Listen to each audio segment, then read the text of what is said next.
Hi everybody, this is Manoj और आपका स्वागत है एमके ट्यूटोरियल में। आई होप आप सभी अच्छे होंगे। आज हम इस क्लास में पढ़ने वाले हैं basic to advance use of there. इसे इंट्रोडक्टरी सब्जेक्ट भी कहते हैं। There is an adverb and pronoun. यह एक एडवर्ब और प्रोनाउन है। So let's see the situation. हमारा पहला सिचुएशन है to tell the existence of somebody something. Somebody यानी कोई व्यक्ति, समथिंग यानी कोई वस्तु। किसी व्यक्ति या वस्तु की मौजूदगी बताने के लिए हम यूज करते हैं देयर का। फार्मूला है देयर प्लस इज और are plus somebody something plus other. Present की बात करते हैं तो इज और आर लगाते हैं। पास्ट की बात करते हैं तो वाज और वर। अगर आप फ्यूचर की बात करते हैं तो विल बी।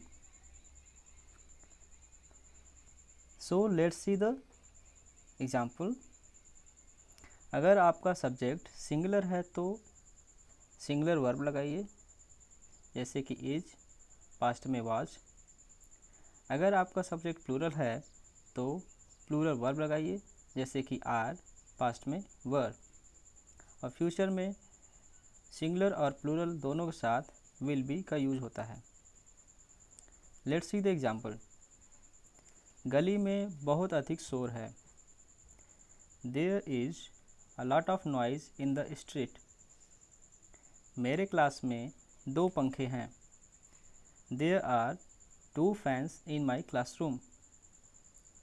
मेरे बगीचे में बहुत खूबसूरत फूल हैं। There are beautiful flowers in my garden. इस खाने में कोई स्वाद नहीं है। There is no taste in this food. वहाँ कोई न कोई आपको लेने के लिए होगा, यानी रिसीव करने के लिए होगा। There will be somebody to receive you. ये था आपका फ्यूचर में। तो देखा आपने कि सिंगुलर वर्ब है तो सिंगुलर सब्जेक्ट आ रहा है और प्लूरल वर्ब है तो प्लूरल सब्जेक्ट आ रहा है। सो इसी को हम पास्ट में देखते हैं। जैसे उस दुकान में अनेकों प्रकार की मिठाइयाँ थीं। There were many types of sweets in that shop. उस किताब में एक बहुत ही अच्छी कहानी थी। There was a beautiful story in that book. तो ये था प्रेजेंट, पास्ट एंड फ्यूचर में पहला सिचुएशन। आई होप ये पहला सिचुएशन आपको समझ में आया होगा। इसी तरह आप और भी प्रैक्टिस कर सकते हैं। जैसे कि आपके घर में बहुत सारी चीज़ें होंगी, उसको बताने के लिए। स्कूल में, कॉलेजेस में बहुत सारी चीज़ें होंगी, उनको बताने के लिए आप यूज़ कर सकते हैं। So let's see the next. हमारा नेक्स्ट है difference between here and there. Here और देयर के बीच में अंतर बताने के लिए। So let's see. We use here for the place where the person is and there for other places.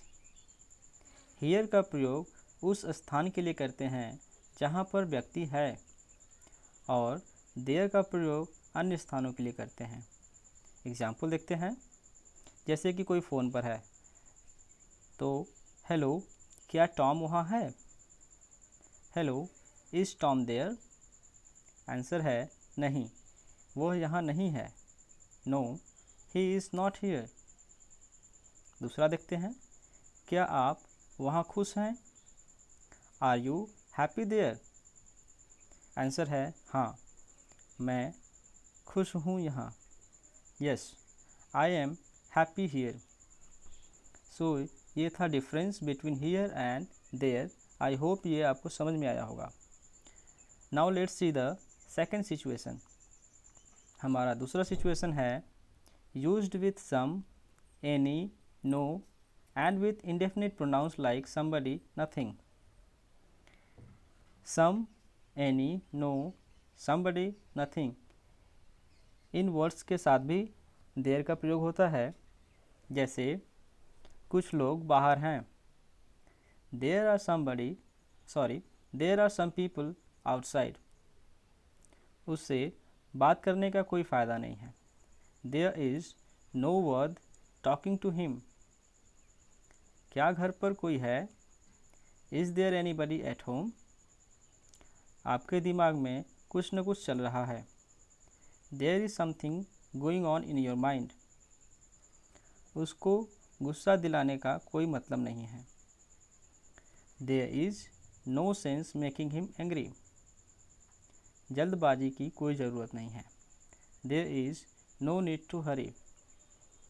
तो आपने देखा कि some, any, no, somebody, nothing के साथ भी there का यूज होता है।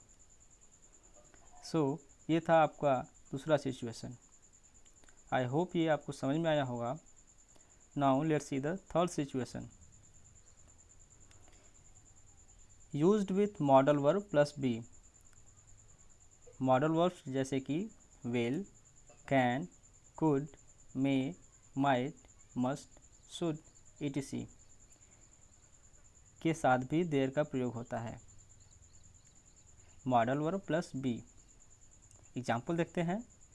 घर पर कोई न कोई अवश्य होगा। There must be somebody at home. वह वहाँ जरूर होगा। He must be there. शायद वहाँ कोई ना हो।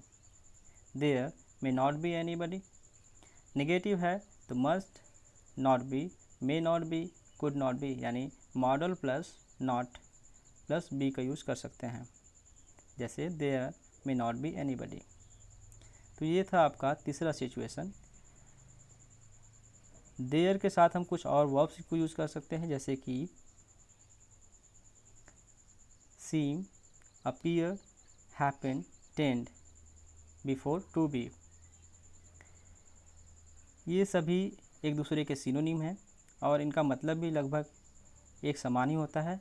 प्रतीत होना, जान पड़ना, ऐसा लगना, etc. एग्जाम्पल देखते हैं। There tends to be a lot of heavy traffic on the road. ऐसा लगता है कि रोड पर बहुत भारी ट्रैफिक है। There seem to be some money problems with him. ऐसा लगता है कि उसके साथ कुछ पैसे की समस्या है। There happens to be a lecture going on. ऐसा जान पड़ता है कि वहाँ कोई लेक्चर चल रहा है या फिर कोई भाषण चल रहा है। There appears to be something dangerous. वहाँ कोई खतरा जान पड़ता है। तो अगर आपका सब्जेक्ट सिंगुलर है तो सिंगुलर वर्ब लगाइए और प्लूरल है तो प्लूरल वर्ब लगाइए। जैसे कि सीम एक प्लूरल वर्ब है तो यहाँ पर सम मनी प्रॉब्लम्स की बात हो रही है, प्लूरल है जो। हैपेंस एक सिंगुलर वर्ब है और लेक्चर आपका एक सिंगुलर सब्जेक्ट है। अपीयर्स एक सिंगुलर वर्ब है। समथिंग डेंजरस, समथिंग एक सब्जेक्ट है जो कि सिंगुलर है, इसलिए यहाँ पर अपीयर्स सिंगुलर वर्ब का यूज हुआ है। और भी इसकी यूजेज हैं, जैसे कि used with certain, sure, likely, bound to be. ये भी एक दूसरे के सिनोनिम्स ही हैं। इनका मतलब होता है निश्चित रूप से, संभवतः। एग्जाम्पल देखते हैं। There is certain to be a fight like cat and dog. वहाँ जोरों की लड़ाई होना तय है, यानी कि पॉसिबिलिटी है वहाँ पर। There are bound to be some gifts for you.